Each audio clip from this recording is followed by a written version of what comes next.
Greetings friends, I'm Eurogamer's Ian Higton and this is the brand new Star Wars Battlefront 2 multiplayer trailer. EA kicked off this year's E3 festivities and during their conference they finally revealed a load of Star Wars Battlefront 2 multiplayer gameplay. But what did we learn from it? Find out as I list off 7 new things in Star Wars Battlefront 2. First up, we saw a full 3-phase match on the Galactic Assault game mode.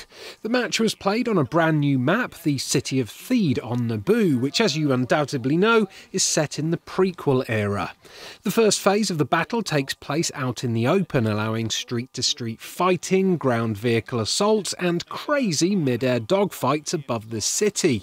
The aim of this phase is for the droids to make their way towards the Royal Palace, escorting a huge MTT tank as they go.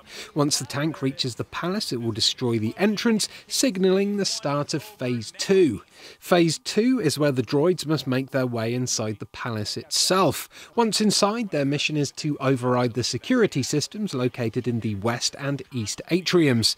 Do that and it'll trigger Phase 3, the assault on the throne room. If the clone troopers fail to defend that, then it's game over. Now you may have noticed by now that there's no floaty power-ups on the battlefield. That's because DICE removed them after negative feedback from players of the first game. In their place is something that seems a lot better, a points system called Battle Points that allows you to unlock new vehicles, classes and heroes. Here we can see that it costs 300 BP to unlock a Jump Trooper, an N1 Starfighter, a V-Wing and an AT-AT, and then 1000 BP each to unlock the 2 hero characters Rey and Han Solo. The droids have slightly different options to purchase. There's a B2 Super Battle Droid, a Troop Transport, a Vulture Droid, or an AAT for 300 BP each, and 2 hero characters Boba Fett and Darth Maul for 1000 BP each. These images are taken from a short behind-the-scenes trailer though. During the actual live-streamed gameplay, the battle points cost had risen dramatically. Here we can see that in the full game it'll cost 500 BP to unlock an N1 Starfighter, 750 BP to unlock a V-Wing, 1000 BP to unlock an AT-AT, 2000 for a Clone Trooper, and then a whopping 5000 each to unlock the 2 hero characters. That is, unless DICE change all the costs again before release. Battle points, if you haven't guessed already, are earned by doing things like killing enemies and completing the objectives. So the better you do and the more you play the objective, the better the things you'll be able to unlock.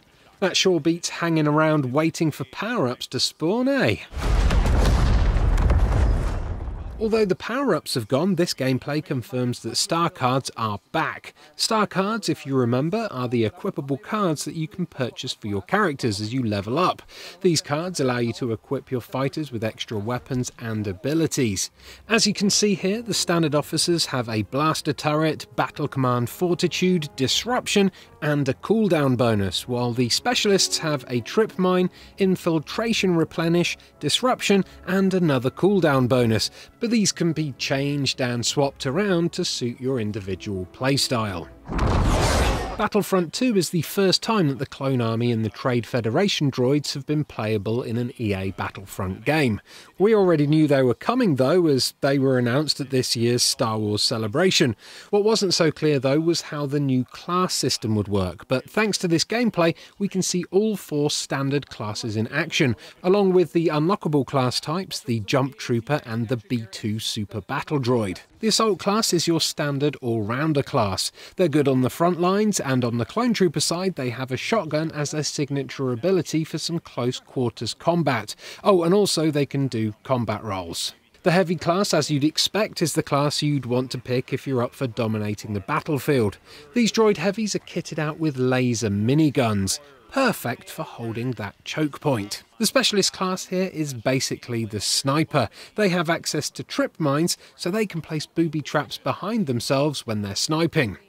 Then there's the officer class, who's kind of like the support class. On the attacking side, they are excellent when it comes to pushing for an objective because they can provide health for their allies, while on defence they're much better at holding objectives because they can drop a turret to help provide some more fire support for the area. We also got to see some gameplay of the two special unlockable classes. The B2 Super Battle Droid is able to shred anyone who gets in its way thanks to its gun's cooldown ability, and because it's highly durable, it makes an excellent tank character. On the clone side, you'll be able to unlock the Jump Trooper, who comes equipped with the jump jets you'll remember from the original Battlefront.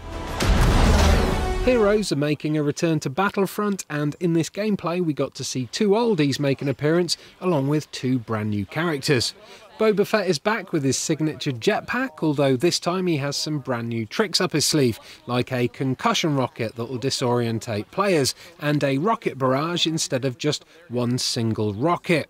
Han Solo is also back, and although we didn't get to see him in action, we can see here that his abilities include a detonite charge, a sharpshooter skill, and a shoulder charge. The new heroes we saw in action were Darth Maul with his trademark double lightsaber. He's amazing in tight spaces and has a very cool spin attack. Rey from the sequels was also in there, although she died pretty quickly. Rey's special ability is a mind trick that messes with people's controls, leaving them more vulnerable to attack. Not clear! Not clear! What's a Battlefront game without vehicles, eh? No Battlefront game at all, that's what. So thankfully we saw a ton of new vehicles in this gameplay.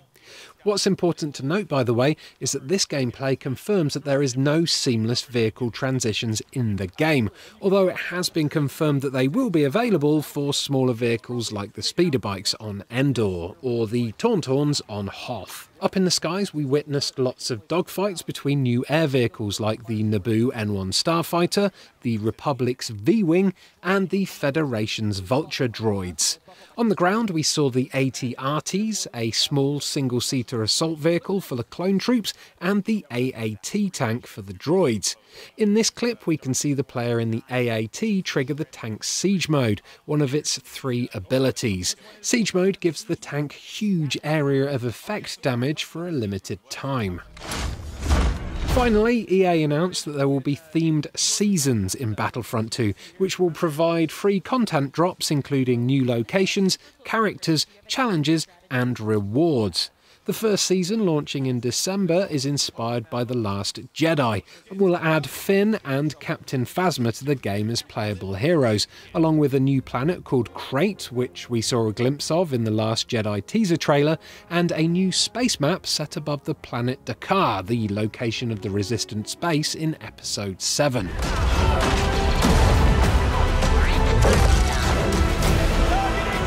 And that's about as much new info as I could cobble together from this new gameplay. If you think I've missed anything, please do let me know in the comments below, and do like and subscribe to Eurogamer for more Battlefront 2 videos in the future.